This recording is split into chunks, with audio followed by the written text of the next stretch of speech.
these efforts in a coordinated fashion. Thank you Muchas very gracias, much. señor Contralor.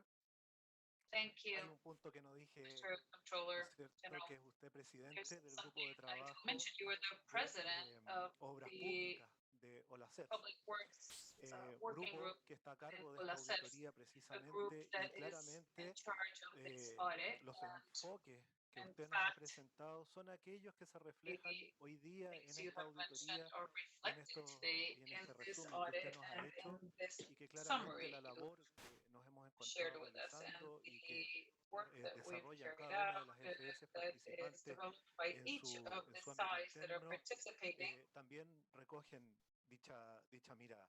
Quiero rescatar y in comentar un this punto que me llama la perspective. atención I'd like to entre mention muchos something que that podría comentar, catches my relativo a la attention solidaridad intergeneracional.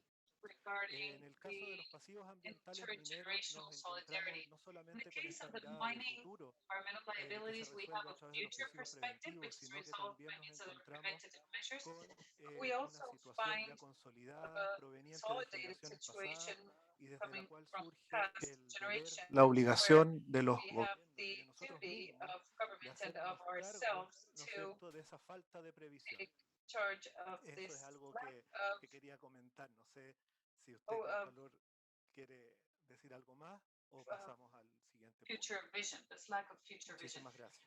Thank you very Yo much, creo que Mr. mejor Controller. pasemos al siguiente punto para no Let's monopolizar just move on then so that we Muchas don't gracias, señor delay. Contralor. Le avisamos a nuestros auditores que Very en este much. So we would momento like to let está our abierto el chat attendees y know that una now sección we de preguntas y have the chat respuestas, open. así como There la is a traducción Q&A simultánea en session. inglés We que also pueden have utilizar. interpreting into Continuando con nuestro English. programa, quiero invitar nuevamente y Continuing agradecer with la our excelente program, voluntad y I would like disposición to de thank Mrs. Grace Luchinga Ms. Chanda, Grace Assistant Director de la Chanda Oficina del for Auditor her General de Zambia, excellent quien en position. She representación is del Grupo de director Trabajo de of Industrias the Extractivas WGI de FSC INTOSAI, nos and ofrece she un is panorama sobre el trabajo de the Office auditoría of en the materia Auditor de General of pasivos Zambia, and she will ambientales. present a case study on mining environmental liabilities. Mrs. Grace, please, Ms. your time. Grace, you have the floor.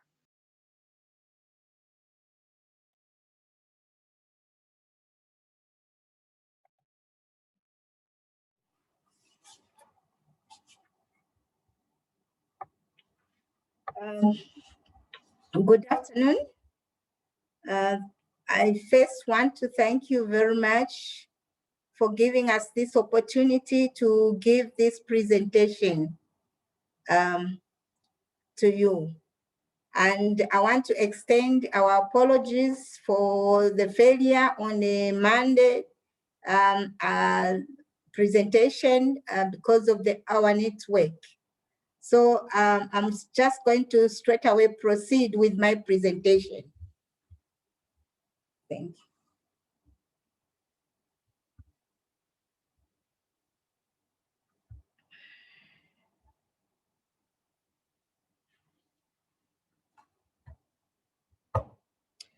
Yes, I'm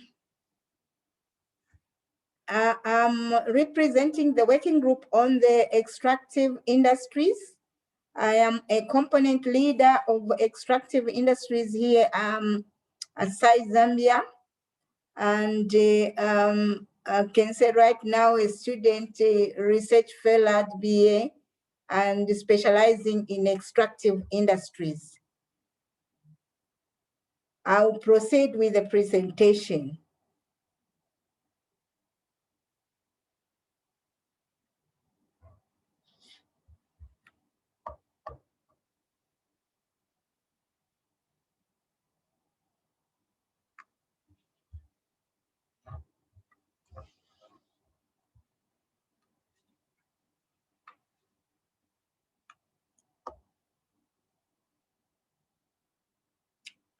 So the outline for this presentation, I'll take you through the objectives of this presentation, and I'll look at the characteristics of extractive industries, which is well known, and I'll also give a brief background of the working group of extractive industries. That's the INTOSAI working group on extractive industries.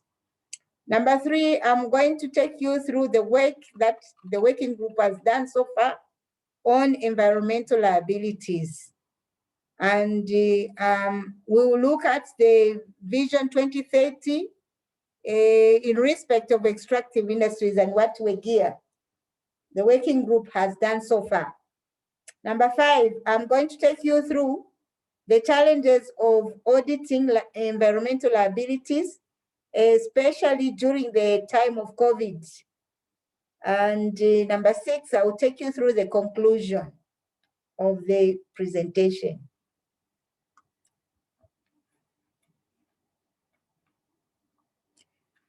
I'll straight away take you through the objectives. One of the objectives is to ensure that participants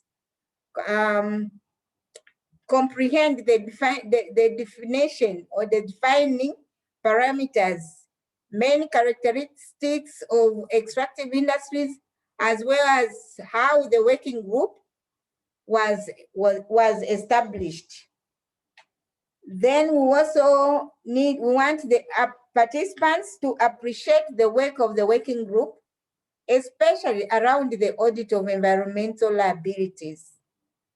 Then we also want the participants to appreciate the effect of SDGs in particular from the extractive industries perspectives.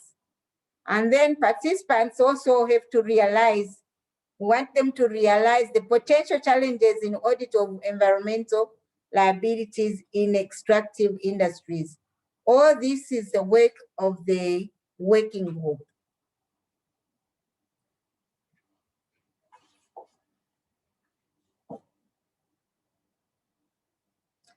In short, when we look at the definition for extractive industries, there are so many schools of thought in this regard, but we have tried to align ourselves in this definition with the Inter-Donor Cooperation 2013 definition, which says that extractive industries can be defined as an extraction of non-renewable resources. That is taking the extracting of the resources from the earth and processing them into products which can end up into financial resources. So EI consists of any operation that removes gas, in particular oil, gas, metals, minerals, and aggregates from the earth and sea or sea. For example, in the countries like Zambia, we are more of extraction of the metals and minerals such as copper. So in other countries, the dominant minerals, that's gas or oil. So we had to align ourselves, this definition, to the Inter-Side Cooperation 2013 definition. So let me just take you through the characteristics of the extractive industries. We had to summarize as much as possible, in that we have a lot of characteristics, taking into account of the industry, the sector itself, extractive industries. It is a bit complex. So we try to summarize as much as possible. And we've got a following. For example, long and costly exploration, that is before the development. So for this one, we are saying that extractive industry can be characterized by you know, there is costly equipment involved in the exploration, and it takes a lot of time. It cannot be converted into financial resources easily, because there is a lot of other things that are supposed to be involved. So we have geological risk in countries like Africa. You will find a lot of risk, is in particular, it affects the human. It affects the human being. So this is characterized as one of the risks. So we look at the displacements, the social risk that takes place, the social impact on the human being, displacements. So we have to take this point as well as a characteristic of these industries. It cannot be compared to other industries. In addition, there's substantial rents. There's super profits. If everything goes on well, for example, right now in the changes of the prices, oil prices, copper prices, there is, considering to the input in terms of resources and what comes out, there is a super profit. For example, maybe can even be like 60 to 80% profit out of the investment. Then exhaustibility of natural resource, there is, this one, it's in particular at the time of the decommissioning of the mine. So you find this is a diminishing asset. Natural resources can finish, and then you find the investor decommissions. So once all the minerals are exhausted, then it has an effect on the economy. In whichever country, there is an effect on the economy, and it has a general effect on the country's performance in terms of financial performance. Then it's volatile, uncertain prices. This I mentioned. For example, here in Zambia, there's the major mineral that we extract is copper, and there are so many changes. London Stock Exchange, from time to time, they have changes in terms of prices. There is so much uncertainty in this industry. Sometimes the prices can change and they are very low. Sometimes the prices are very high, and the investors are able to reap, and sometimes they don't reap. And when they don't reap, when the prices are very low, then you find them closing down or decommissioning. So this industry is characterized by these uncertainties. It's a very complex industry. Significant environmental impact. This is the key thing, because this is what we are talking about now. The effect on the environment in the communities where these mining activities, these explorations are being done. There is a significant impact on the environment. I'm not going to dwell so much on this one, because my colleague is going to look at this topic. Then we also have social impacts. There's real impact is on the social, because then it affects the social life. So the extractive industry, in its complexity position, it has a lot of impacts, either on the economy, on the social impact, the environmental impact. It is so much complex. So these are some of the characteristics of the extractive industries that we just have to mention in this presentation. Otherwise, it's a lot. There are a lot. We couldn't go on.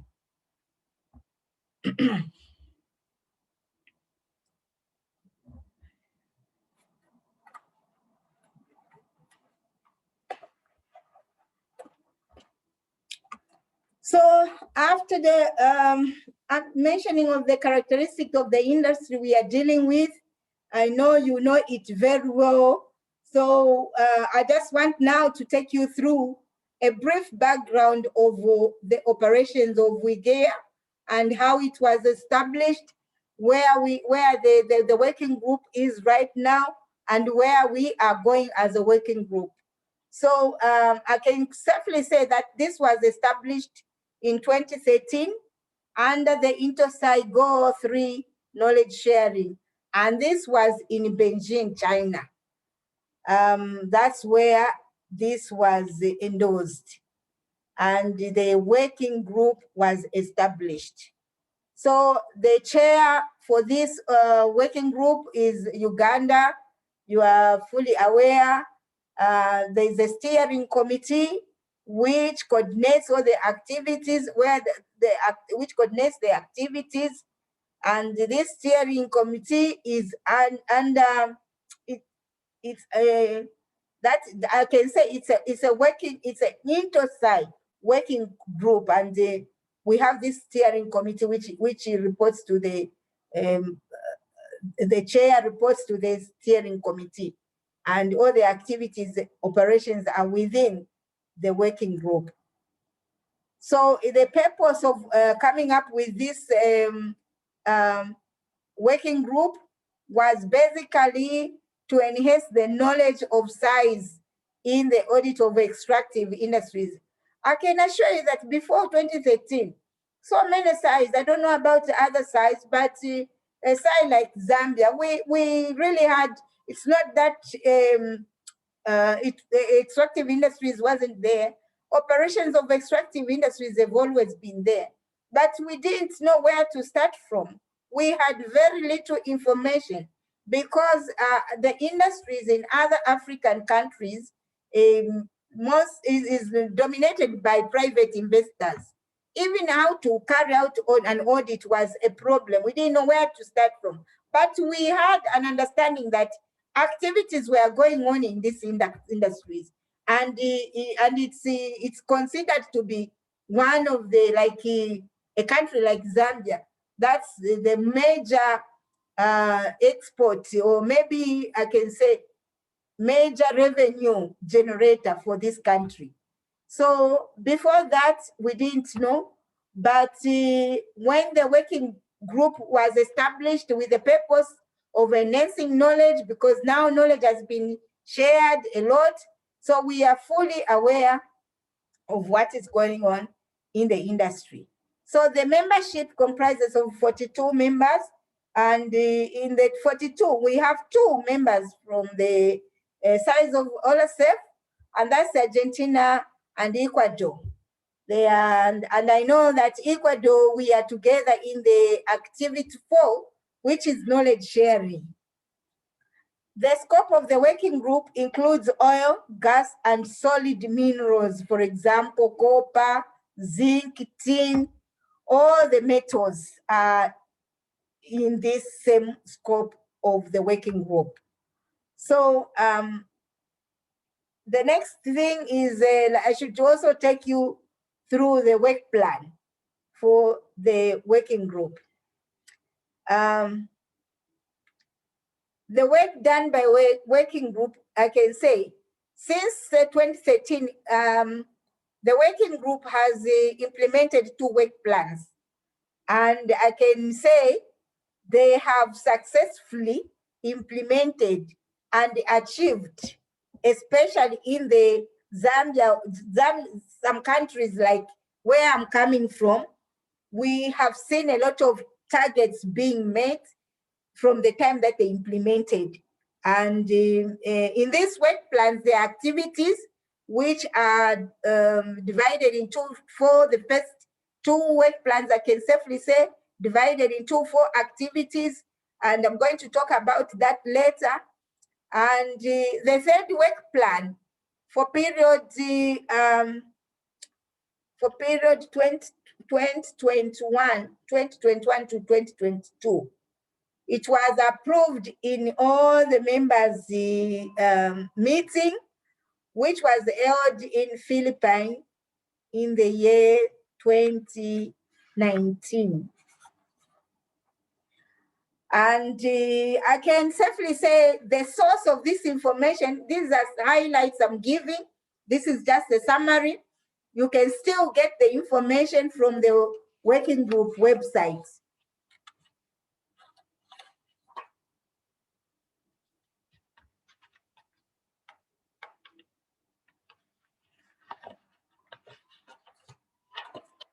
Okay, let me just take you through the main focus of this workshop that you're undertaking, or the main focus of this presentation. which is the environmental liabilities. So in short, before talking about the audit of the environmental liabilities, we decided to come up with a simple definition. Again, I can quickly say that there are so many schools of thought in this regard, so many definitions, but we opted to take one definition of environmental liability, which is defined as an obligation which may result in future payments for the enterprise due to past events or to compensate a third party harmed by environmental damage by the company. This definition was obtained from the Federal Accounting Advisory Board and NUTA FM 2012. So in short, environmental liabilities can only be seen. This can be, at the time of investment, you can't see them. These are liabilities which can only be incurred after everything has been, there's an investment, extraction, they've ripped off everything, then you start seeing the effect of these liabilities on either the society or the community nearby. So this can be divided into two categories. So the environmental liabilities as defined, and it's divided into two categories. This is liabilities that are incurred, which are presented in the financial statement. In the financial statements, you find there's a component for short-term and long-term liabilities. So you find there's a component which should be presented in the financial statement in order to give the opinion at the end of the day, whether the financial statements are giving the true and fair position of the state of affairs of an institution. So it can also be contractual liabilities arising out of employed by two or three parts, those environmental safeguards. This is in particular contractual. We are looking at, that's why like in Zambia, we had to do the compliance audit to try and see the compliance of these mining companies. Are they complying to the contractual agreements? And if they are not, they look in equating the liabilities and the impact that it has had on the economy, the environment where the activity took place, and the social environment.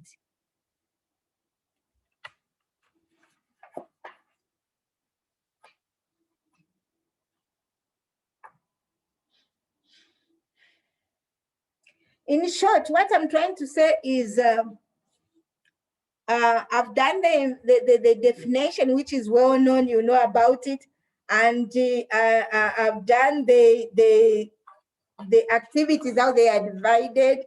Now let's look at the issue that we are looking at now from an auditing perspective as auditors.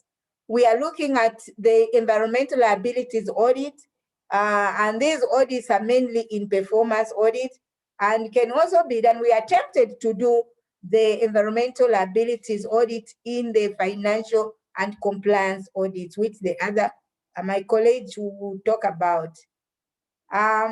In short, we are trying to look at the audit of these hazardous materials, the environmental law, contract agreements relating to environment, health, and safety. And of course, you are fully aware that this is in relation to the water, pollution, greenhouses, and the land. In countries here in Africa, in particular, I can talk about Zambia, where I'm coming from as a representative. We've seen quite a lot of this coming, especially affecting the water, then the air, as well as the land. There's so much of the effect and the impact on these activities.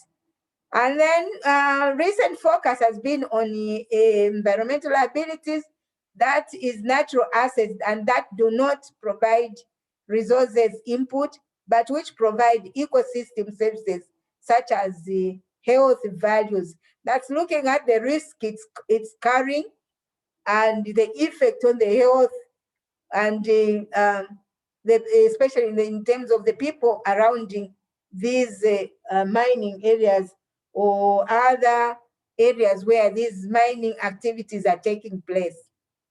So in short, environmental liabilities audit, you are fully aware since you are doing the performance audits. It's an interesting audit.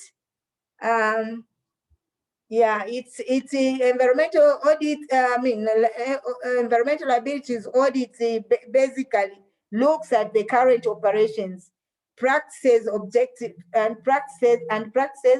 objectively from an environmental perspective of it. That's why we're seeing a lot of performance audits being done in this regard, and it is used by. It is also by, as financial auditors, it's used to measure alterations in the environmental liability performance that could result in misstatements of the financial statement. We had to undertake the first audit in the environmental liabilities, the auditing of environmental liabilities for the first, this was the first one in 10 years, the first audit which we had to undertake. So there is so much impact on the financial statements.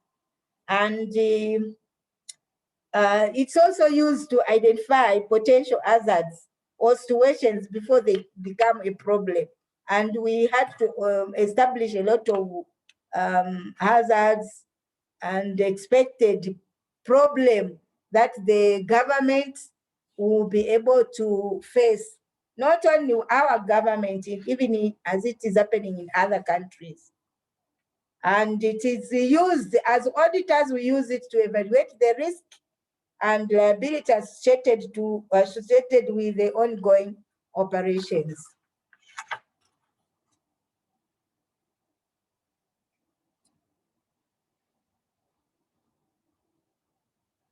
Let me just take you through quickly on the work that the working group has done so far. The work that the working group has done so far in this regard. The working group has enhanced information in terms of upload. I mean, if you want any information regarding the audit of extractive industry, which other sites has done, you can easily access this information. I think a lot of reports have already been uploaded to the website. So it makes it easy to analyze or to see which audit to undertake. So they have done this and it's successfully, it's working well.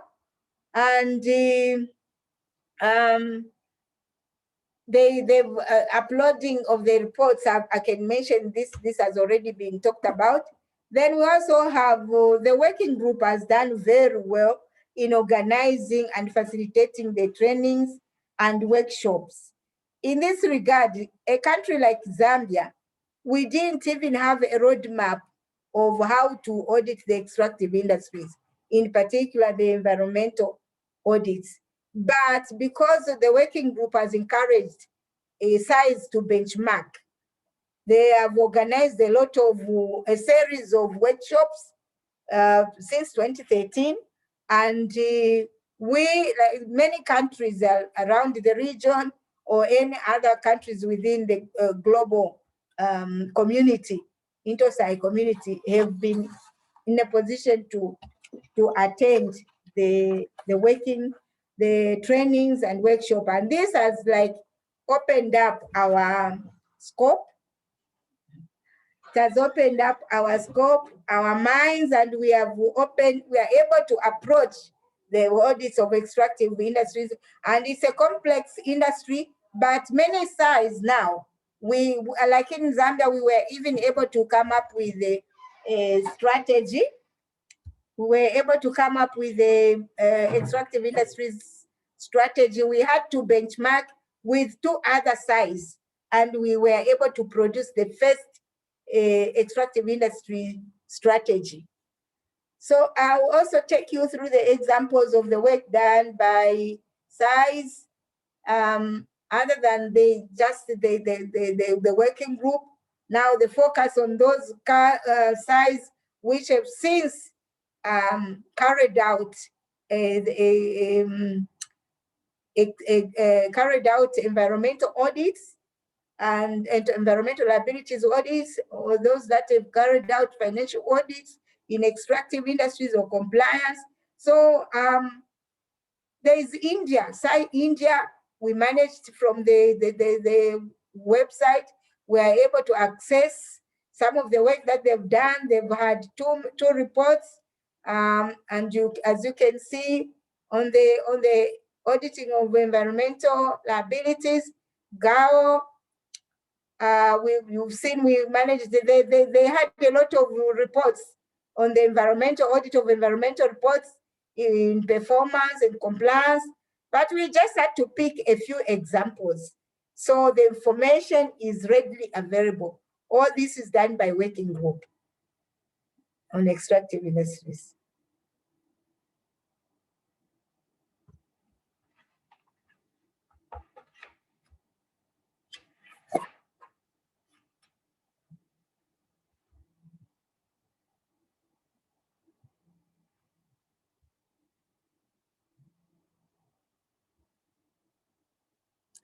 Okay, work done by focusing on the environmental liabilities. Yeah, I mentioned the GAO that we just picked them, they have a lot, and this information is readily available on the website.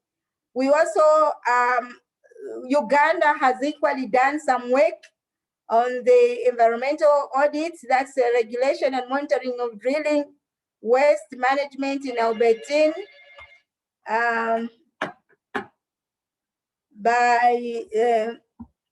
that was done in 2014. Zambia, we can proudly say we managed to do the financial and compliance audit in the environmental and liabilities, in the environmental liabilities and the protection fund. That is for the 10 years. And this was the compliance, and we had to do the certification of accounts. Then Fiji also have done a compliance audit, and this is to be tabled in Parliament. It was tabled, I can say, in Parliament. And there is still ongoing performance audit to be tabled in April. I can safely say that based on the information, when you see other sides have managed to do it, and then you get so determined and you feel you can also do it. I think that is the motivation part of it. So these are just some of the examples of the information that has been uploaded to the website in terms of the work that has been done in terms of knowledge sharing by the working group.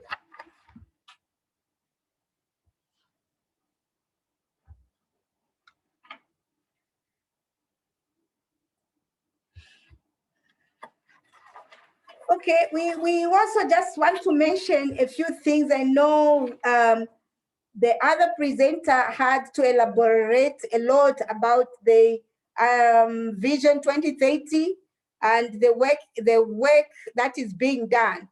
Now, from the WIGEI perspective,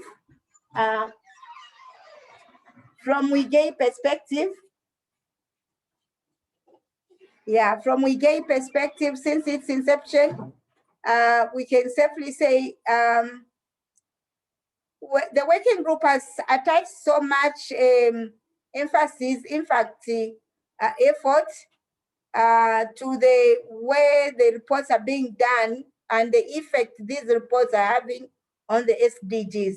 So the working group encouraged us as a activity leaders to do a mapping so that we are able to establish which SDGs are not being addressed. And this, we managed to do that. And I can say all the audits and the SDGs which were addressed along the extractive industries value chain, and including environmental recoveries were uploaded and were analyzed. And by doing so, we were able to identify the gap regarding the SDs which are not being addressed. And the working group now has got an opportunity to share this information to all the sites, and including OLACEFS sites, because it's on the website. Trying to encourage all the sites now to see how they can carry out audit activities and see how they are going to have this address the SDGs which are not being addressed. Because it was observed that many sites are carrying out environmental performance audits, but they are addressing the same SDGs. For example, we are looking forward to seeing a site coming up with an audit, how it is going to be, a performance audit addressing SDG 5, which is gender inequality. We are talking about women in mining. Yeah, because we have here in Africa or in Zambia, I can say a concept which says if you equip a woman, then you equip you feed the family or you feed the nation. So we are trying to see how this is going to, the reports are going to be like, and the impact of this report. So this SDG 5 hasn't been addressed so far. Then there's SDG 16, that is peace and justice. In countries where how it is, the impact of if there is peace and the effect it is having on the effect of extractive industries. We want to do this sort of analysis where effect of extractive industries in countries where there is so much peace, and where there isn't peace, where there is war, where there is what the effect is having on the economy, the impact on the economy. So we couldn't trace any country, any side which has taken and done this audit. The other one is SDG 17, that partnership to achieve the goal.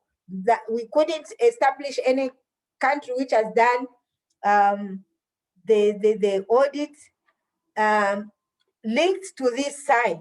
So the component team member from the component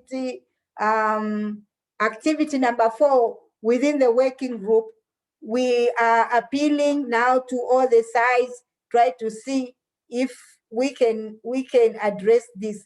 There's so much information on the website. You also find an analysis of the number of reports that are being accessed addressing other SDGs. But for this particular one, we just had to talk about the SDGs which have not yet been addressed, especially SDG number 5. Even me, I'm passionate about it. Yeah. So,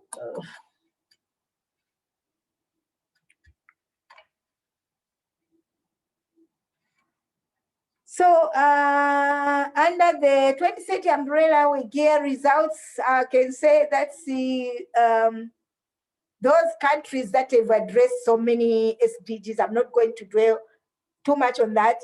I saw the controller's presentation. He was also talking about that. But in terms of extractive industries and the working group, what they've done so far, we have seen that, I can give you an example like in country like Zambia, when we did the one audit in extractive industries, a compliance audit on the awarding of mining rights. That report has made the government to change the way they look at the mining in Zambia. The law is being revised, and there are so many proposals, for example, coming up with a commission which will just be focusing on the compliance level in the sector. So we are seeing a lot of attention being paid to this industry. So It provides critical economic development opportunities. Again, it provides major opportunities to align sector policies and practices with national development. It's incorporating SDGs can mean greater efficiency and cost saving. E.g., local content, yes, we've seen a greater change. We can attest to this, like countries like Zambia, where the government just a few months ago was able to address some of this, take over some of the mines, and owning that 100%. Energy efficient and peaceful societies. There's also public creation of revenues. Yes, we have like in extractive industries, all things being equal, you can attain like 80 to 90% revenues. We do the audit of revenues and we see the profits, if there's a profit and how much in terms of corporation tax, royalties, how much are paid, and it's really a major government revenue generator. Goals and targets will be incorporated in the nation and plans and regulations and policies.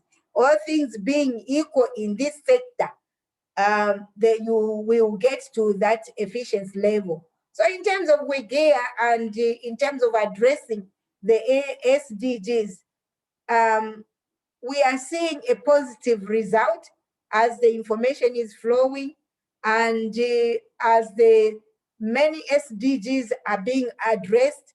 At the end of the day, there will be zero poverty in a nation, in different nations.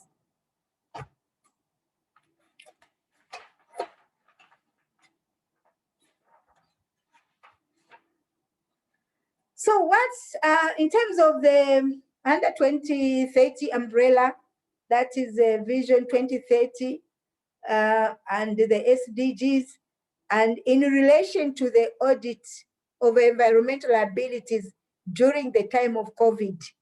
I remember we had to do that during the time of audit. We had a lot of challenges that we had to identify, also coming from the literature and also coming from other countries that have done, that are doing this. And we have seen that lack of comprehensive defense-wide process and controls for identifying and measuring environmental liabilities. This was one of the challenge we had, because our audit that we did, the certification of the accounts of the Environmental Liabilities Protection Fund and also the environmental liabilities in general, we noted that there wasn't a mechanism in place which could easily be accessed, giving the details of the controls, and we couldn't. There was a limitation in terms of measuring the liabilities because we were not able to go there. So we were just relying on what we were being given because we couldn't interact. We couldn't see,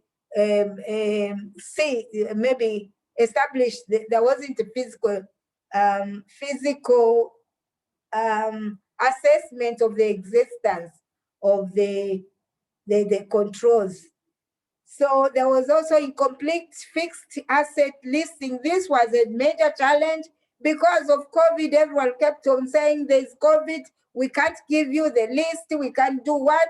So the information that was provided to us via emails wasn't conclusive. So we had that challenge during the time of COVID. And the inability to adequately support assumptions, factors used in the calculations. And because this one, because of the COVID, in trying to take our audits further, it was a big challenge because it was a bit even from the records provided, we couldn't have established the factors which were being used in order for them to quantify and establish how much each mining company was supposed to pay. So when we looked at the literature, those that are auditing the environmental liabilities during this time, we have noted that this is a common thing. There is limitation of information. In fact, the procedures that were followed, we couldn't just do that. And then mining companies could not be accessed due to COVID. Yes, we couldn't do the physical verifications. This was a serious challenge, and we could, in this regard, in trying to link to see whether the information that was provided and whether we were moving in the vision of 2030 umbrella, we couldn't do that because most mines are privately owned. And because they are privately owned, they've got their own policies. And they had the policies that no allowing of visitors from outside. If you allow visitors from outside, or whether auditors or not, they have to go through quarantine for 14 days before they could access the mine. So we had a limitation in the conclusion of the work.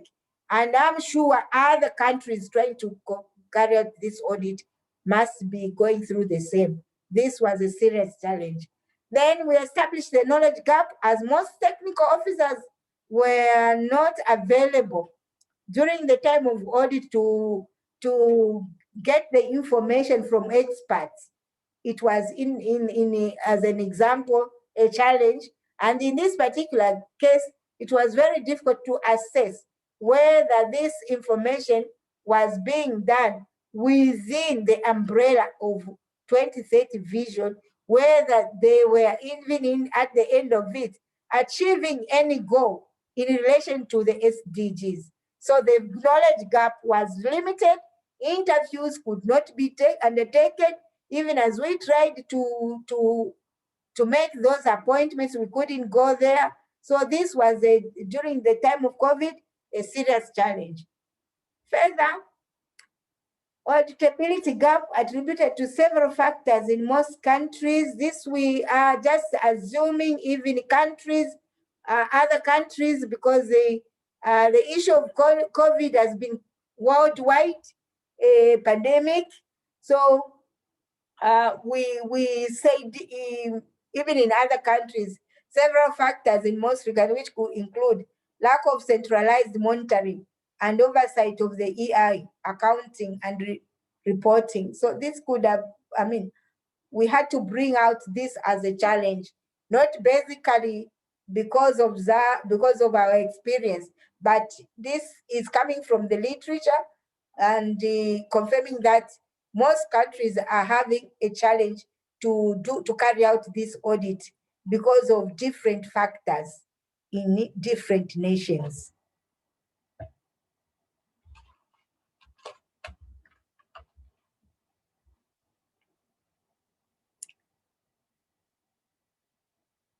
So in conclusion, what I can say is that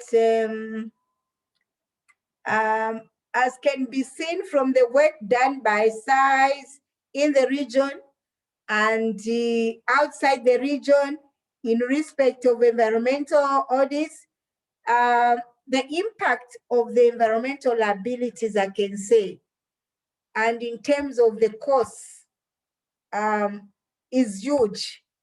So the size, whatever has been done so far, this is as a result of the information being shared, and this is spearheaded by the working group. And this is basically trying to achieve the goal of the INTOSAI, which is knowledge sharing. Once knowledge is available and once knowledge is accessible, it will make our work all easy. And the working group has done a good job in this area.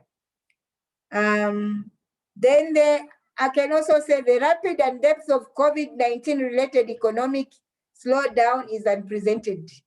Although it was considered to be essential, but are generally staying open during the crisis.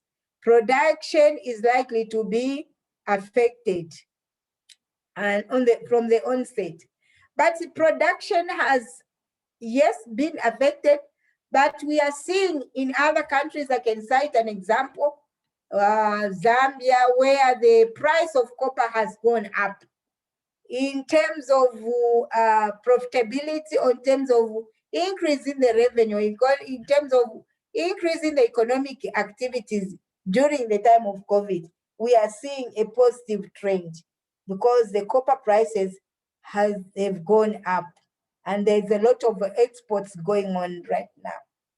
So minerals also face logistical challenges such as transportation of concentrates to smelters, decrease and so on. Because some people are sick, these drivers who transport these, and also depending on the country, if it's a landlocked country like Zambia, you cannot exit because the other country has closed down. So the transportation of the concentrates, we are saying, was affected the exports to some extent. But all in all, what I can say is that there's been challenges. There's been some positive results coming out of the COVID in terms of prices, fluctuations, and there's been some negative that has come out of this. But overall, what I can say is the working group where I'm coming from as a representative, coming from Zambia, we can say in terms of knowledge sharing, which we are doing right now as I'm presenting, has done a commendable job. And I think I can just end here, or else we'll go on. Thank you for this opportunity to give this presentation. Thank you.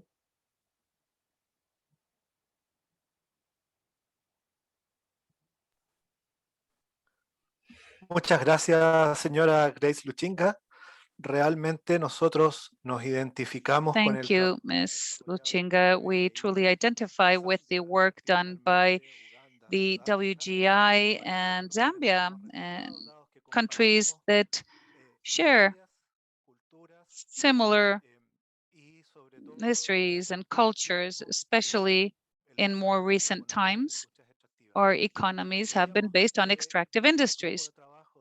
We see that the WGI only includes Argentina and Ecuador in Latin America. The other countries are not yet there. I would like to now offer the floor to Mr. Charles Chihuele, who will be presenting his study on mining environmental liabilities. You have the floor.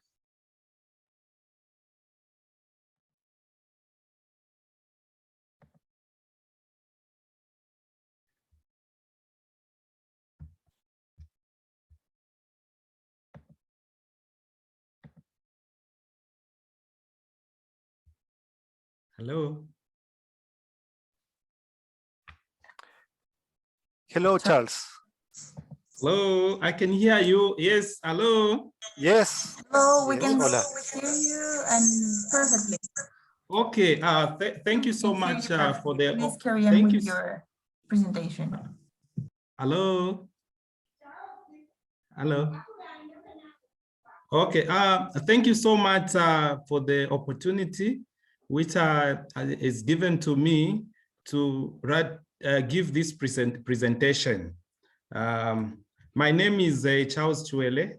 I'm Principal Auditor, Non-Tax Revenue from Office of the Auditor General, Zambia, or SAI Zambia. I'm the Assistant Component Leader. I report to Mrs. Grace Luchinga Chanda. She's my boss. I'm here to do a presentation on a case study on mining environmental liabilities and/or recovery. Next slide. This is the outline of my presentation. In the first place, I'll briefly give details of the environmental examples of mining environmental liabilities. This will be followed by the mining environmental liability liabilities recovery, I'll try to give a definition to that effect. In the third place, I'll discuss with you the case study, which was which we had undertaken, and I'll give a brief background.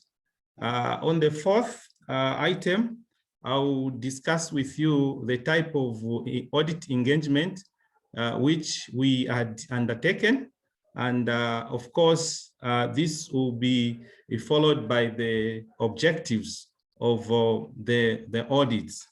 And before I give you the key findings, I'll endeavor to highlight what we had done before we came up with the audit findings. Of course, we had, first of all, gain an understanding of the operations of the environmental protection funds with a focus on the mining environmental liabilities. After having done that, we identified some risk areas, and thereafter we are able to identify the specific possible risks which could arise if some of the controls were not addressed. And thereafter, I'll also show you how we designed appropriate corresponding procedures which we had applied in the audit, and which ultimately resulted into some of the key findings which I am going to highlight to you in this presentation.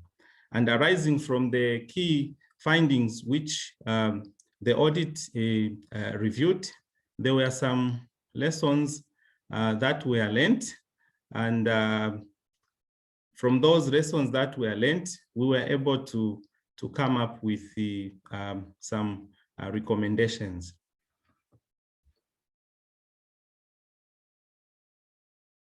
Next. I must state that Zambia's mining sector plays a significant role in the social and economic development of the nation, which is predominantly a copper producing nation. And it is actually the second largest producer of copper in Africa. And that is, we are second to our neighbor, Democratic Republic of Congo. In terms of the worldwide, I think we are positioned on the 8th. We are on the 8th position in terms of copper producing. And Chile, that side, Chile is the largest producer of copper in the world. So in the process of extracting minerals, exploring, mining, and so on, this actually comes up with the adverse impact to the environment. So according to this scholar, Joanna Linda of 2014, environmental impacts from mining operations are quite significant and quite often severe, especially in developing nations which lack adequate management of the sector. In Zambia, environmental impacts from the mining results from both historical and ongoing operations, and the majority of them is located, of course, in the Copper Belt province. And this also has played to other places within the country, because we have a lot of minerals, not only copper, but also other type of minerals such as gold, zinc, cobalt, aluminium, just to mention a few. And it's not only in the Copper Belt province of Zambia, but also in other parts of the country, such as the northern part, central part of the country, northwestern, and so on and so forth. With regards to mining environmental liabilities recoveries, this is the recovery of mining environmental liabilities, which may arise from the discovery of additional environmental liabilities, which may be discovered after having engaged maybe a competent and independent assessor or consultant. At times, these mining companies, they have caught attendance of underestimating their environmental liabilities. They try by all means to actually manipulate on the formula, recommended the formula in the calculation of environmental liabilities. I'll just give an example. For example, the mining company may have disclosed $2 million as the environmental liability. But then after doing an independent assessment, you may find that in the process of carrying out that assessment, the mining environmental assessments, they may discover that certain key risk multiplier factors which should be considered in the calculation of mining environmental liabilities may have omitted. And if such a situation arises, you may find that instead of arriving at, for example, $4 million as the mining environmental liabilities, they may have given a figure of $2 million. So the difference between the figure, which maybe they may have reflected in their financial statements, and the figure which may be reviewed as a result of the audit, which may have been undertaken by a competent and an independent auditor, giving a difference of $2 million. And if that can be recovered from the respective mining right order, then that could be a plus to the state. Next. Yeah. What kind of audits did we undertake, and what were the objectives in this case? Of course, the kind of an audit that we had undertaken was a combination of financial and compliance audit. And the focus of this audit was from the mining environmental liability perspective. In this regard, therefore, the objectives of the audit were in twofold. One, the objective from the financial perspective was to ascertain, or rather to establish, whether the financial statements prepared by management presented a true and fair view of the state of affairs for the period under review. And we did a review of these financial statements for a period of 10 years, from 2010 to 2019. The whole essence was actually to ascertain whether the figures which they had reflected in their financial statements for respective years represented a true and fair view of the state of affairs for those particular periods. And of course, the focus was also on mining environmental liability. The second objective was from the compliance perspective, and this was to ascertain, or rather to establish, whether the fund's activities were made in accordance with the provisions of the Act. Now, before we could do the audit as per required by the INTOSAI guidelines, we had to first of all engage the client. We did prepare the engagement letter, and thereafter a team, a competent and experienced team was formulated, and thereafter we had done an understanding of the entity.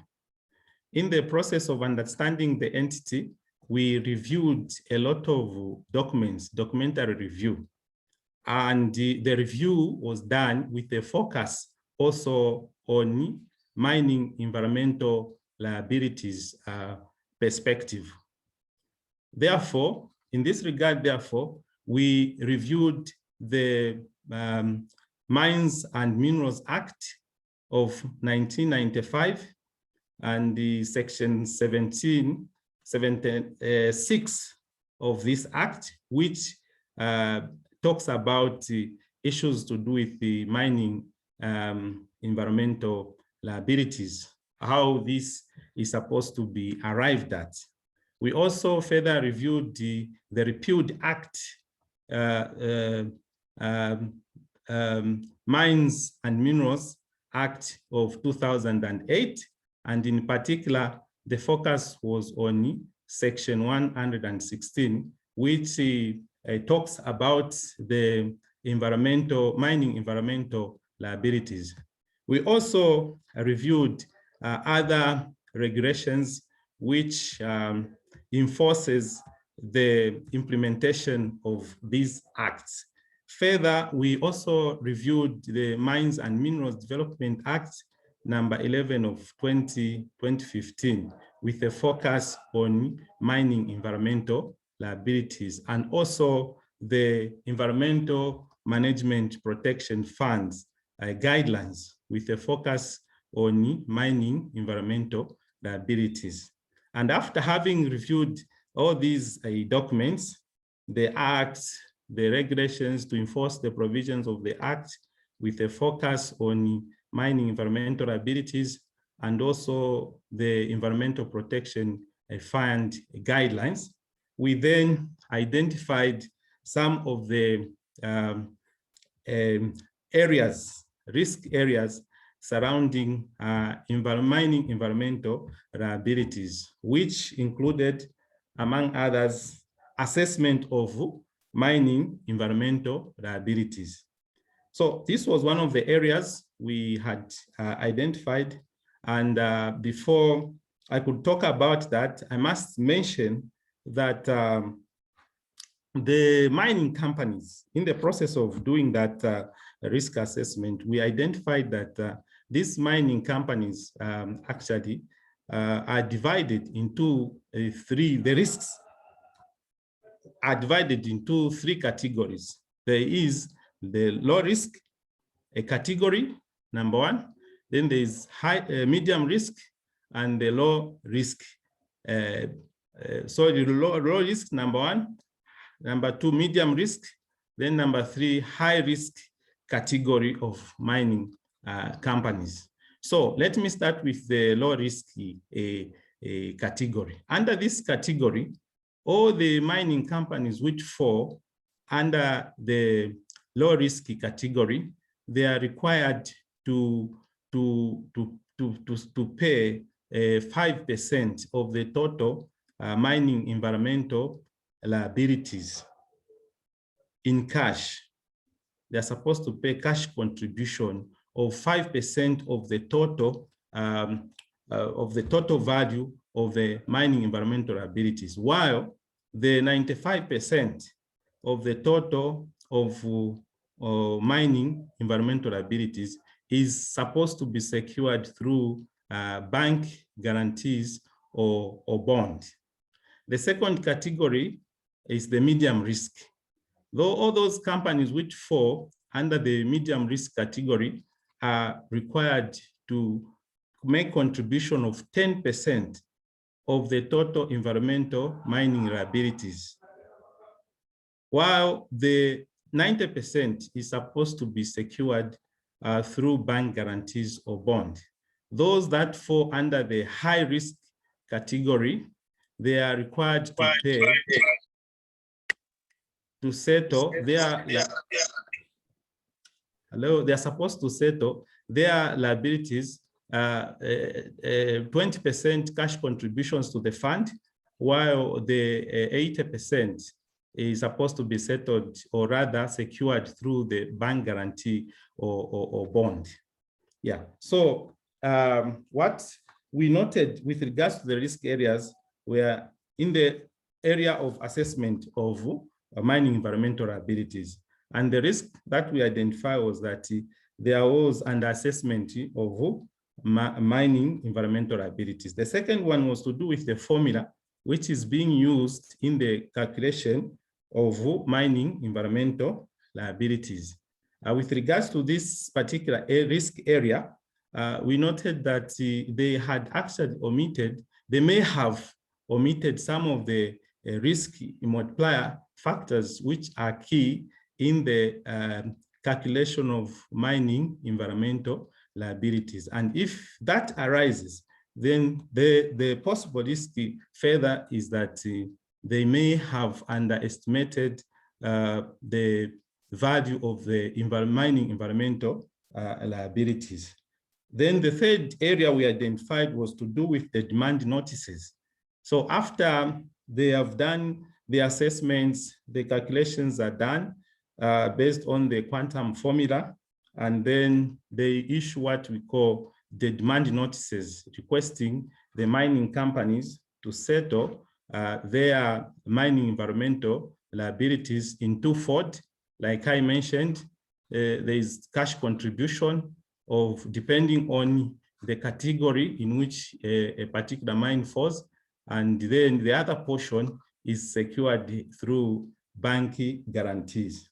Now, with regards to the risk multiplier factors which I talked about, this is the standard formula which is being applied in the calculation of mining environmental liabilities. And this is backed by the act, the same acts which I talked about, the Mines and Minerals Act and its regulations, that is Mines and Minerals Act of 2008, section 116.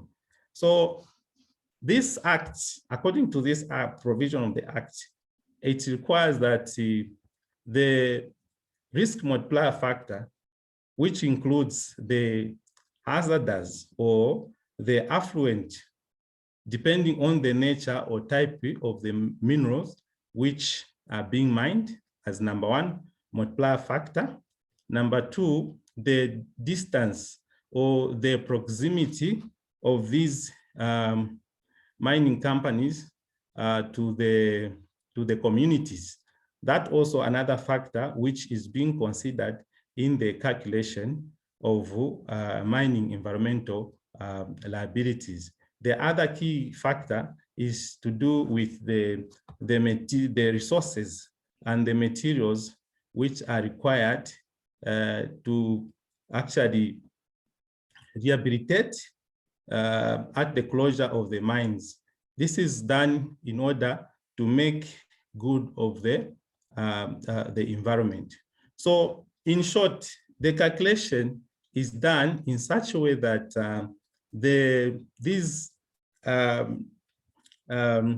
they are assigned values. The calculation is done in such a way that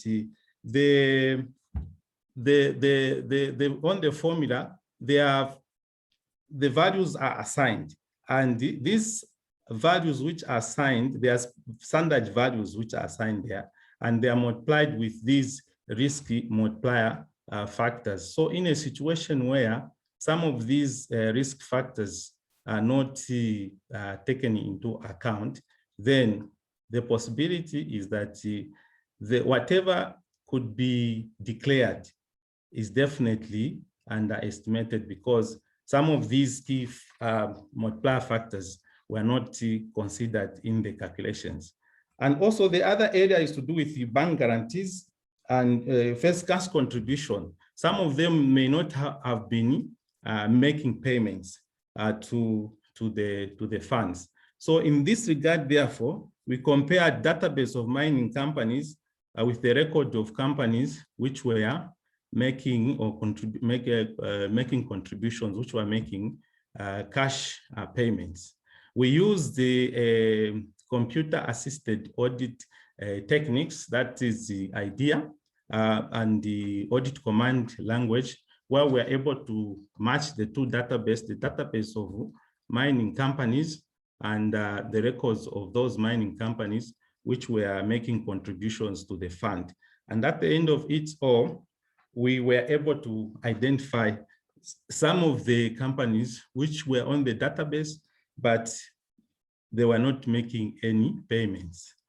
And then we also reviewed and established whether some companies were making contribution in accordance with the international standards. We also identify one of the areas to do with the bank guarantees. So the possible risk with regards to bank guarantees is that some of the mining companies may not have been, may not have secured their portion of the mining environmental liabilities with the bank guarantees or bank or bonds. Next.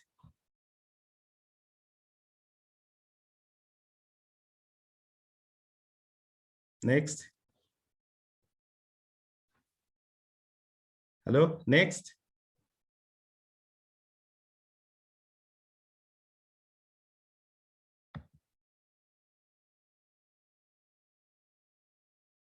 Yes. After having applied those procedures which are highlighted, comparing of the database of the mining right holders with the database of companies that were making payments, and we noted some of the observations in our audits, and the following were the key lessons that we learned. The mining right orders were not compliant in that some were not contributing to the fund. That is when we compared the database of mining right orders with the database of those that were making contributions. We noted that some of them were not actually making any payments at all. We first of all identified the key fields in these two databases, and then we're able to match those that were in both. And then we were able now to single out those that were on the database of mining right orders, but they were not making any payments at all or to the funds. Secondly, we also noted that some mining companies had deliberately omitted the risk multiplier factors in the standard formula for calculating environmental closure mines. Like I indicated, there are about quite a number of factors which are considered in the formula, but then some of them deliberately omitted so that they could have understated mining environmental liabilities. Thirdly, underestimation of environmental liability due to the omission of risk multiplier factors in the calculation of mines closure. And then we also noted that most of them were actually operating without bank guarantees. If you remember very well, I talked about the three categories of risks. in which these mining companies are categorized. They are the low risk. They make cash contribution of at 5% of the total liabilities, while the 95% is secured through bank guarantees or bond. The second category is they are supposed to make cash contributions to the fund of 10% of the total mining environmental liabilities, while the difference of 90% is secured through bank guarantees or bond. The third category is, of course, the high risk category, and those companies which fall under the high risk category, they are required to make cash contributions to the fund of 20%, while the 80% is supposed to be secured through bank guarantees or bond. Apparently, we noted that most of them were actually operating without bank guarantees or bond. In conclusion, as a result of the lessons learned, it was recommended that all mining companies be compliant and that they should be contributing to the funds. We also recommended that all mining right orders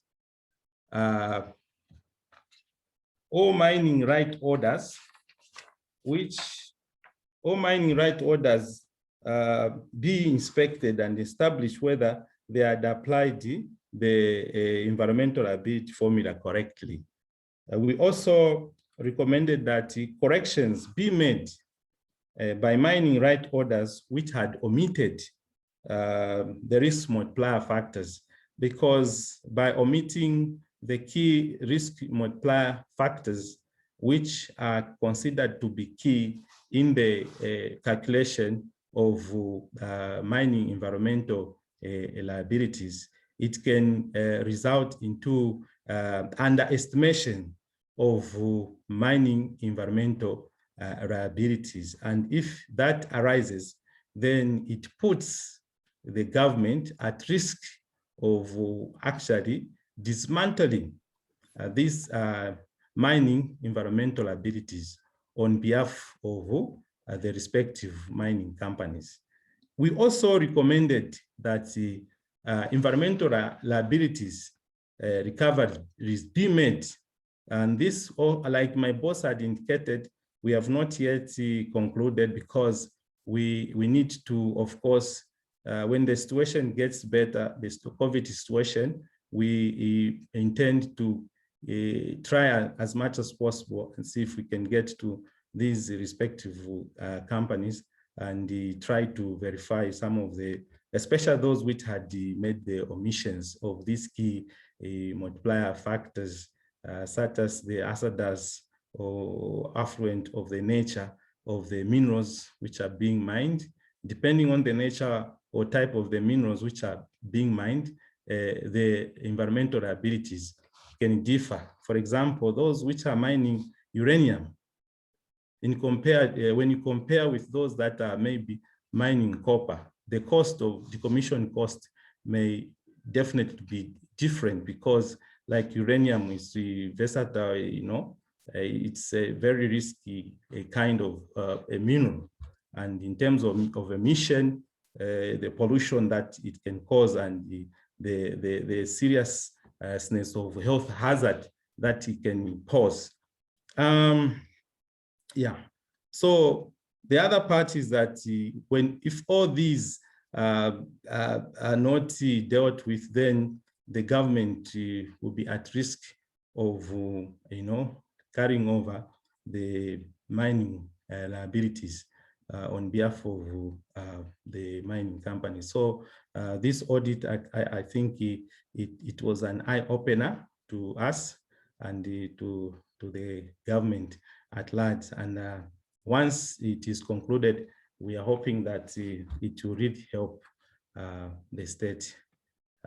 Thank you so much for your time and for giving me this opportunity to share with you on the environmental liability audits which we had undertaken as the SAI Zambia. Thank you so much for your time and for your listening. And in case there are any questions, I'll respond to questions, and I'll also engage my boss in some situation.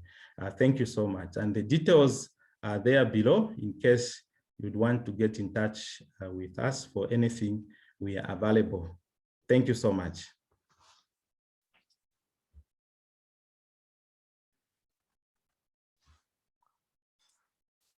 Agradecemos una vez más a Charles Chihuele y a la Oficina del Auditor General de Zambia. Once again, we would like to thank Mr. Charles Chihuele and the Office of the Auditor General of Zambia, especially Ms. Sheila Negira, Emmanuel Angole, Ms. Maritina Sirikisuva, and Ms. Mbadi Ndufuno, who have accompanied us on this journey. We would like to continue with the program. We are running late.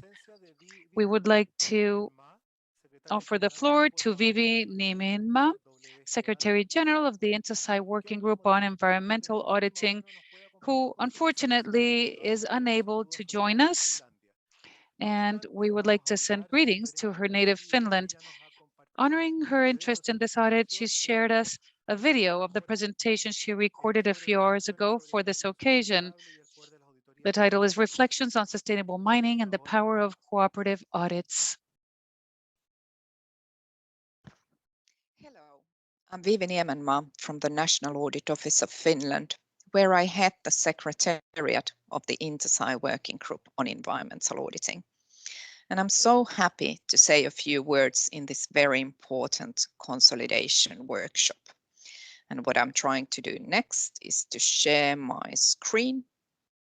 Okay, I think here we go. So, reflections on sustainable mining and the power of cooperative audits. So first of all, just like what have we in WGA done with mining?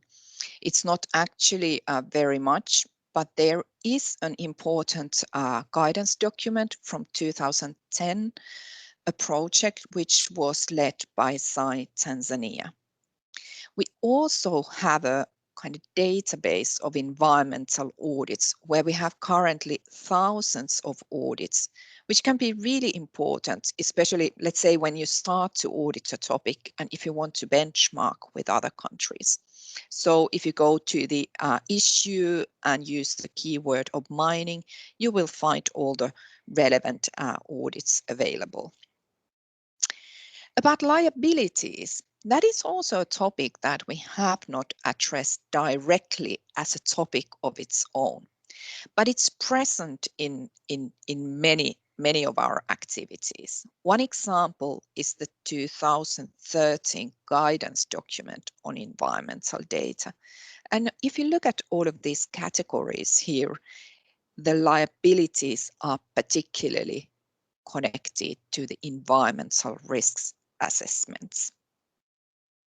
As another example, there's the 2016 research paper on market-based instruments, where the liability and compensation schemes have some potential to produce economic impacts and to affect the markets. So that was kind of considered as a reason to regard them as market-based instruments. One example here is, for instance, the marine oil spills, which, if they are large, can have a really big economic impacts. And there is an international compensation fund, but the question is what happens if the limit of that compensation fund is exceeded? So how does it go after that? How are the liabilities related to that? Another very good example is the nuclear damage and the way countries are prepared for that. and what kind of like liability schemes are there available. Then considering the SDGs and sustainable development in mining. So there are mining is linked to SDGs in myriad of ways. Here's one illustration from UNDP and another one from United Nations Environment Programme. And if we consider the impacts, the environmental impacts, they're very much related to the SDG 15 on life and land, but also to SDG 6 on clean water. And that's actually what we've noticed, for instance, in Finland, is that that very often the impacts are related to water, and the kind of future vision is whether the mining sector could reach this kind of idea of closed water cycle. I guess it's still very much a kind of utopia, but a direction where the research could take us. And of course, mining is essentially linked to the SDG 12 on responsible consumption and production. This is a kind of visualization or mind map that we've put together inside Finland as we've done a review on sustainable mining. And here, going to the concept of sustainable development helps to see a kind of various discussions around the mining policy currently globally. So first of all, if we go to these 3 dimensions of sustainable development, the economy, social and environmental pillars, is of course the tension between, on the one hand, economy and employment benefits, and on the other hand, the environmental impacts and sometimes also social costs of the mining. And what's an interesting concept here is the social license to operate, which is related to kind of the local acceptance of the mining. And that is kind of a supplement to the official all kinds of licenses you need or permissions you need. So it's more like this a metaphor for responsible mining. Then if we think how the world is currently trying to reach the net zero economy, zero carbon emissions, what's interesting is that, for instance, with the increase of electric vehicles, we need systems to store electricity. So that has created the boom in batteries industry. But that's also the batteries need minerals, and many of them are really these kind of rare earth materials. So that's the kind of also the development where this attempt to reduce greenhouse gases, it's actually now that mining sector is very important sector in reaching that targets, if you think the batteries.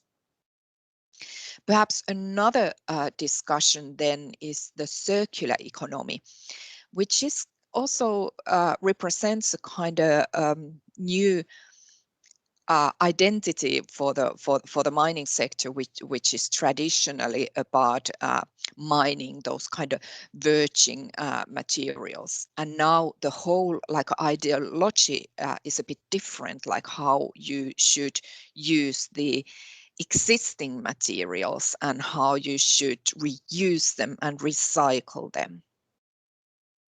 Then if we go to the global links, like sustainable development is very much also a global concept. It's not only about us in our country, but it's also about the impacts of our actions and the spillover impacts elsewhere in the world. I already mentioned earlier the critical raw materials, which have brought this whole kind of geopolitical discussion to the mining sector as well, and mining policies. The question of where the mines are located, it's quite easily that people don't want to necessarily have them close to where they live or even in their country because of the negative impacts. But at the same time, if you want to have all your gadgets, your batteries and cell phones, like you of course understand that the mines have to be somewhere. So here we come to the corporate social responsibility and environment, social governance issues that should be in a good level everywhere, wherever the mines are located. So the one element in this global perspective is the fact that mining is indeed a global policy or global business. And then coming to the time scale, like sustainable development is very much a long-term concept. It's about future generations. So first of all, mining is okay, it's a global business, but it's also a kind of long-term business. So the time when you claim an area, start to search minerals and finally mine can be quite long. But on top of that, you should also consider closing of the mines and kind of making sure that the area is clean, that there are no environmental risks, and also to consider what happens to the site and to local communities afterwards.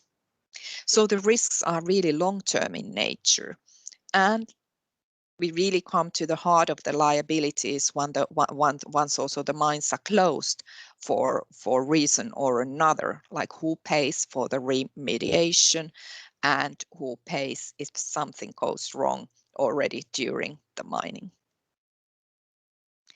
So I had actually there two illustrations. First, the one of this Ellen MacArthur illustration, so-called butterfly model on the circular economy, and then also like a specific schematic picture of circular economy for minerals and metals. But finally, I would like to say a few words about the power of cooperative audits. So especially in the environmental policy field, there are many cooperative audits. Environmental topics are quite good ones for cooperative audits because the environmental problems do not respect country borders. Quite often there are also various international agreements behind that can kind of help to structure the audits and help in creating audit criteria. I have here a few examples around the world. So first of all, the Pasai region did an audit on climate change adaptation. And if you think of all of these low-lying countries, you realize how extremely vulnerable the region is for climate change. And the fact is that these small islands cannot do very much for reducing the greenhouse gases themselves. It's mainly about kind of pressuring big polluters or big emitters to reduce the emissions. So what's the key question for these islands is the adaptation. And it's really a risk that basically is very existential if the sea level keeps on rising. So this is an example like how with the cooperative audits in a certain region, you're able to kind of reach the very important regional issues compared to if you try to do a global cooperative audit. Another example from Eurosai region on energy efficiency in public sector buildings. So building sector is actually quite big greenhouse gas emitter in Europe. It's around 40% of all the emissions. And here's a map of the countries that participated this audit. And then the kind of again a bit of regional topic that the winters can be cold, especially in northern Europe, and the question of like whether you isolate well the buildings is very much an energy efficiency question. So once again, a sort of like a regional approach that is not necessarily relevant all over the world.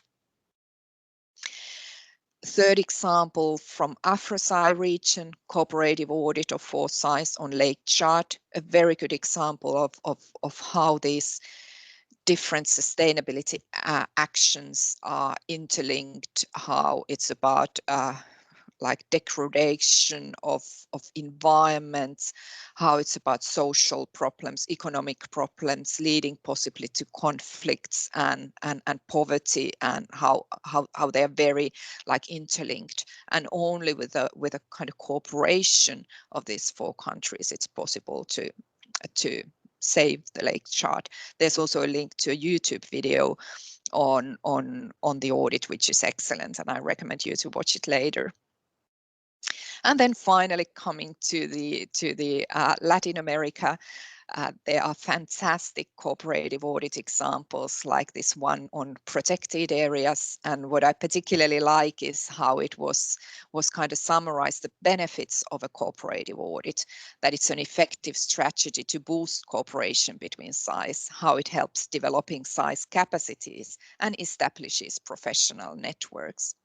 And what I particularly admire in these cooperative audits in Latin America is the fact that there's often this kind of training aspect and capacity building very well integrated in the process.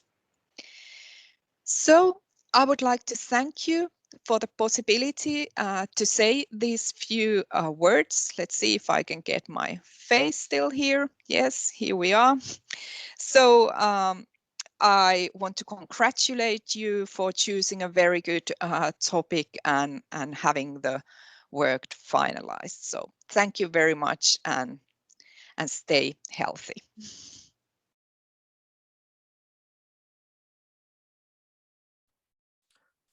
Agradecemos a la distancia a la doctora Vivi Niemenma.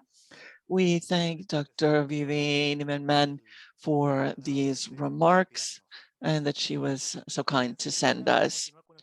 To continue with our program, we would leave the floor with Sharon Clark, Vice President of the Professional Development of the Canadian Audit and Accountability Foundation, which has followed this coordinated audit with special attention, and she will give us an overview of the importance of auditing mining environmental liabilities and the challenges we face, which is especially interesting considering the mining and regulatory development of Canada and United States, as well as their accumulated experience by the Canadian audit institutions. Sharon, thank you very much for being with us. Thank you very much. And thank you to Comptroller Bermúdez and the organizers of OLACEFS for inviting me to this event. For those of you who don't know me, I am Canadian, but I speak Spanish because I lived for 3 years in Argentina.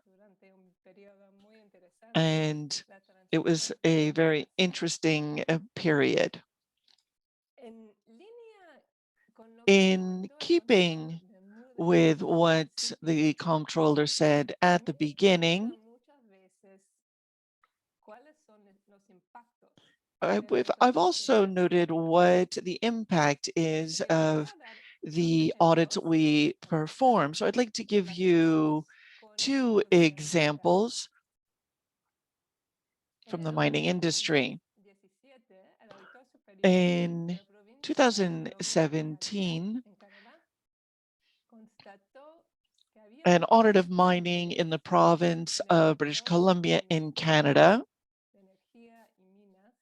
discovered that the mining industry was responsible for both promoting the mining industry and regulating it. And the recommendation was to separate the Ministry of Energy and Mines into 2 entities, one on promotion and one on regulation. 3 years later, in 2020, the new organization was created with these 2 separate functions.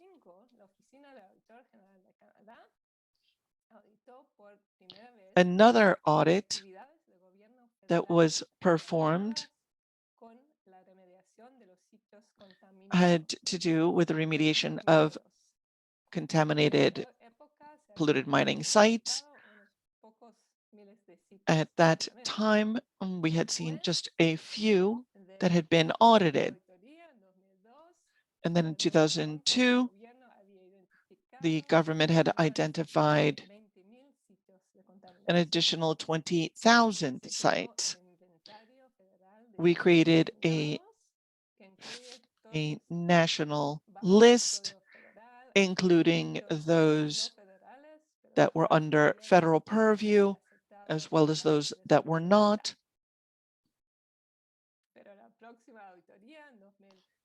But a subsequent audit found that there was still a need for a clear framework.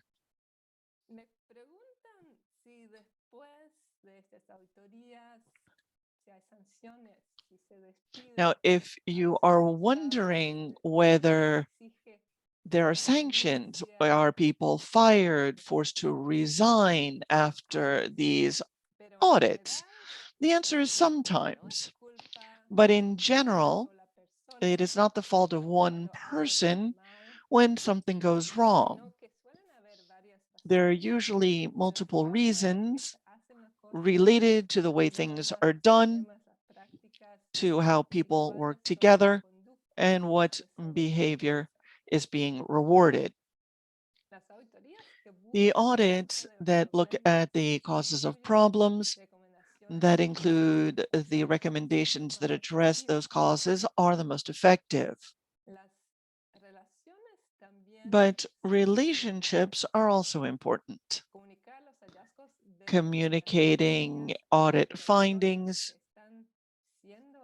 to the people being audited and having the tough conversations with them well before the audits are published also increases the likelihood that changes will be made. So it is a question of soft skills that are so important in this process. We should recognize that the audits we do essentially indicate whether the government is doing what it promised to do on delivering to its commitments. It's not just a question of identifying what civil servants are doing wrong. It is, of course, tough work. But when we go beyond auditing compliance, we find that the government is often not delivering on its commitments to citizens. Senior officials tend to argue with us. In Canada, that process takes time. We listen. We take the time to have those conversations, but we don't change our findings. We just make sure that we put them in plain language so that everyone can understand them.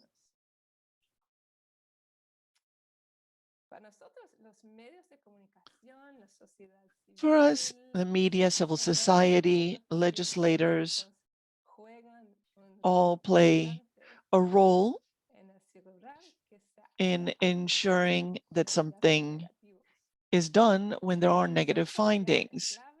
Public pressure is key because we don't have provisions or powers in our legislation. In some cases, in Canada, the political party in power has lost an election in part because of our audit findings. That is what many fear the most about audits. But that is not the objective. As the Comptroller said, the objective is an honest and transparent governance with better services for citizens and a cleaner environment.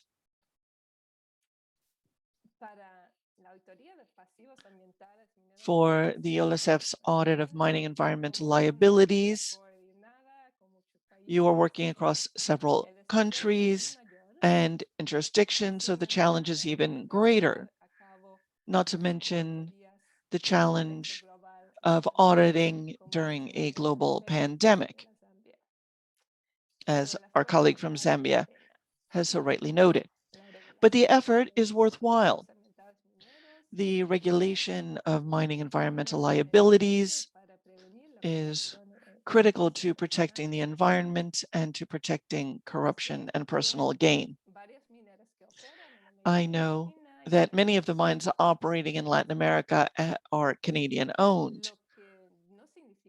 That does not mean that they do not have to operate or play by the rules of the host countries. Audits do have an impact.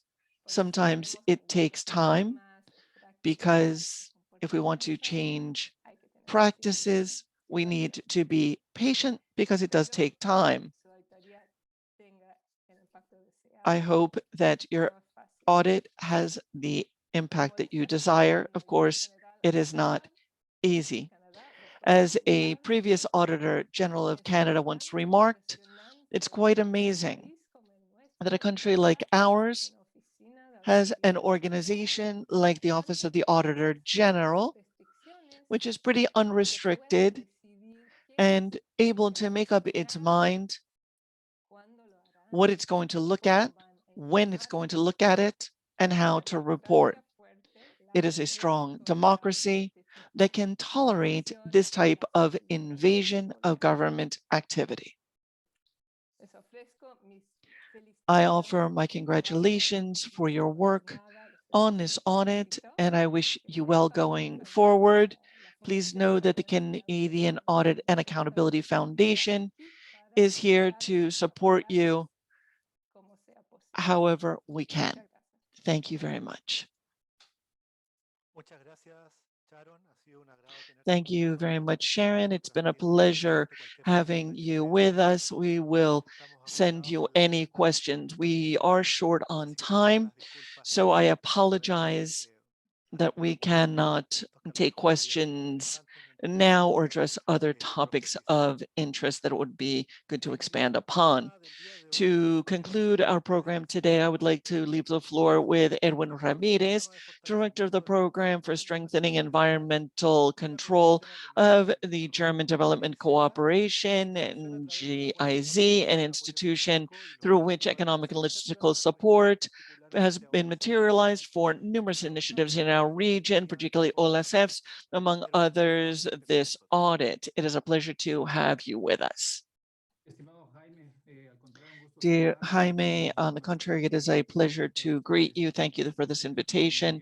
I hope you are all well and healthy, and I appreciate the invitation by the Comptroller at OLACEFS, and I also would like to recognize all of the those participating here. Sharon Clark from the foundation, the other representatives of Intosai who have participated in this closing event. In the interest of time, I would like to thank the authorities that have preceded me. I would like to make a brief mention of why we are here today with many thanks to our partnerships with OLACEFS, with the Comptroller General's office in Chile, and all the regional size. OLACEFS is an international cooperation agency that is also oriented to sustainable development, international education. It supports the German Federal Republic in obtaining its objectives in terms of international cooperation for sustainable development. We also promote, as I said, education and the development of competencies. It is a public federal company, and we also operate in the public sector, but we are a public company.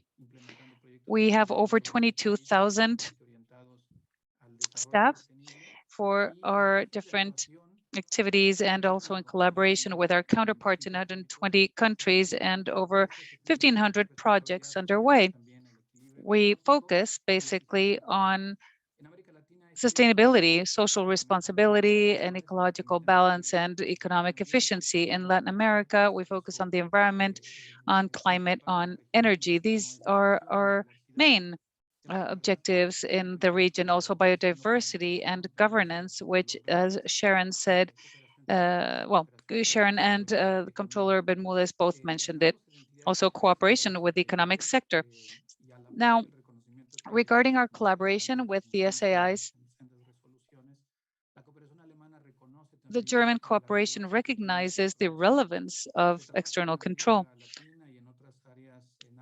We work in Latin America and in other parts of Africa and Asia on regional and global affairs that have different purposes. The idea is to basically collaborate as counterparts or strategic allies of the size and all matters related to the 2030 agenda, as well as the environmental audits, and that is what I cooperate on from Brazil, and a series of other initiatives linked to corruption and or anti-corruption efforts at the public sector. And we focus on strengthening oversight, cooperation, and partnerships. We also support the knowledge sharing and cooperation with government players, also non-government players or stakeholders. So it's basically very valuable work that is carried out by all these offices. These have been 5 years in their implementation. Next year, in June, we will conclude a large-scale effort that has contributed for the size to comply with their function, which is public oversight, especially in the environmental area. We have been working with different efforts with the GTOP to increase the efficacy of instruments, competencies, training, environmental oversight, and strengthening mechanisms for cooperation between the member size of OLACEFS, and also strengthening internal and external communications with the interested parties, as well as understanding that it is of the utmost importance, because this is quite abstract to increase civil society, but it is important to provide this oversight for environmental governance. One of the initiatives that is most relevant is coordinated audits. I won't say much around this. It is extremely relevant because we address regional interest topics, and it was mentioned that we need to standardize capacities. You have been holding sessions for over a year. You've participated in workshops. We've had the possibility of offering support. And naturally, there are exchanges that are extremely important to promote the development of competencies on topics such as environmental liabilities. So another very important topic is strategic communications, the role of size in their audit report and the regional report that offers us a broad perspective of Latin America and the state of mining environmental liabilities. It is extremely important to promote actions to strengthen liability management, and we have organized civil society, foundations, academia. All of these stakeholders are extremely important to raise concerns and make comments, and for the impacts that, as the controller said earlier, they have intergenerational effects.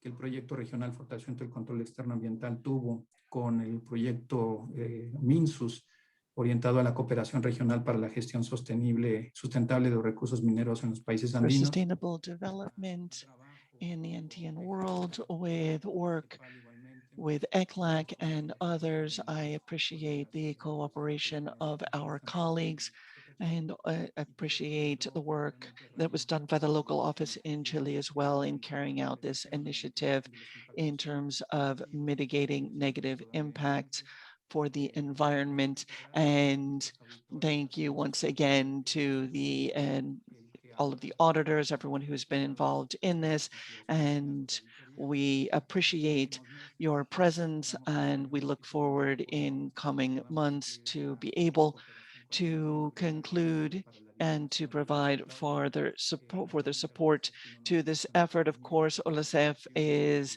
dedicated to follow on with working with different players, and fundamentally as a result of this in 2015, we'd seen a strategical effort that was very important, and we made an attempt to expand on the topic of environmental liabilities and mining, but this of course is expanded upon that and created better risk assessment and other aspects, as Jaime and others have noted. So I send you our cordial greetings and of course the impact for the society, for the population is very important for these assets and for those who are engaged in these extractive industries. Again, I'd like to thank OLACEFS, the Office of the Comptroller of Chile and others for their assistance and their collaboration in this regional project. We have worked so that the relationship with these initiatives and OLACEFS can be promoted and can have a greater impact on the quality of external controls that are being handled in that contribute to the other aspects within the 2030 agenda and are part of the overarching effort, as we have noted for INTOSAI and specifically in INTOSAI P12 document and orientations.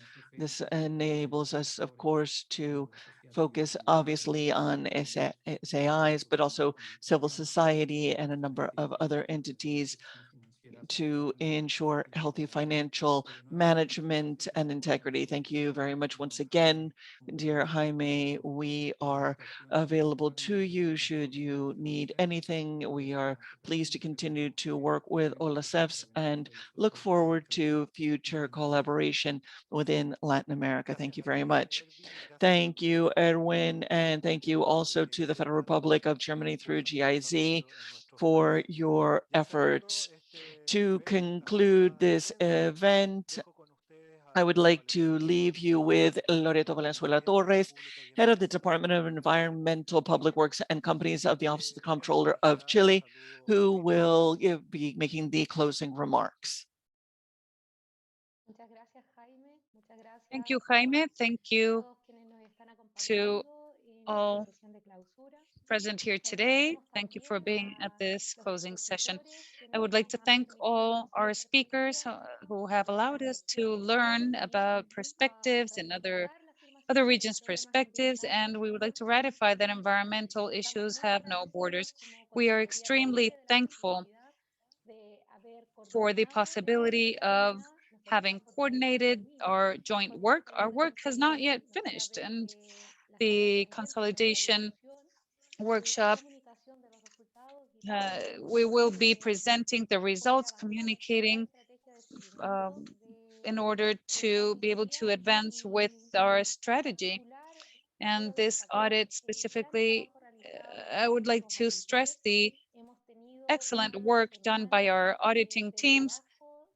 We've had an intense week of work where the conclusions have allowed us to ratify initial diagnosis on the management of mining environmental liabilities, and this motivates us to find effective mechanisms for the impact of these audits to be those that we are seeking, specifically that they allow us to contribute in our countries to managing these structures, but also to allow us to reduce the negative externalities that arise both for the environment as for people. In general, mining environmental liabilities are structures that imply a significant risk to our communities.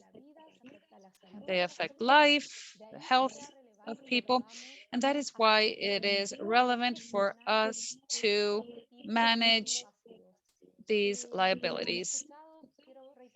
We've heard excellent presentations that invite us to focus our efforts on these collaborative audits to address the cause of issues, the effects thereof, and to propose recommendations that will contribute to better management. Also, the use of technology. As a result of the pandemic, we've had to structure or restructure the way we work, and many of you have mentioned, as a result of the consolidation of this audit, this coordinated audit was one of the first audits that you have done online, virtually, and this has not allowed us to complete the process in person. And we must focus our efforts on environmental protection with preventative and precautionary measures, and we've been invited to take into account non-regression, and also with holding a better and broader perspective. So sustainable development is of the utmost importance. It will guide all our work specifically, and here I'm going to pick up on the Comptroller General's words again, especially in the fight against all forms of corruption. The omission of regulation, the lack of budget, the lack of instruments that we have arrived at as a conclusion of the work of this audit is not by accident. The interests and possible conflicts of interest could show us other forms of corruption that we must address as size. In order to make progress in our efforts, we need to consider our role, and as our role, the promotion and protection of public values that are necessary, such as adequate use of public resources, such as goods, environmental goods and services. They're also public goods, and respect. Respect is of the utmost importance in what we do. We have seen that in our societies, the tolerance indexes have changed. This has also led to a sophistication of public policies, specifically environmental public policies. We have new practices and new ways of doing things that have become compulsory. We have a new role in terms of being progressive with all these standards. So we are closing this cycle by inviting you to contribute, to generate greater value, and to further strengthen our states. Thank you very much for being with us here today. And I would finally like to thank the entire team of the Comptroller General's Office of the Republic of Chile for their effort and for their dedication to this audit. Thank you. Thank you, Loreto, for your words, and thank you to all attendees and for the panelists who have been with us today. The questions that were left pending will be sent to you because there may be things there that are of importance, and we will address them. Thank you very much. Have an excellent weekend, and we hope to continue to work on diversity, respect. Thank you very much.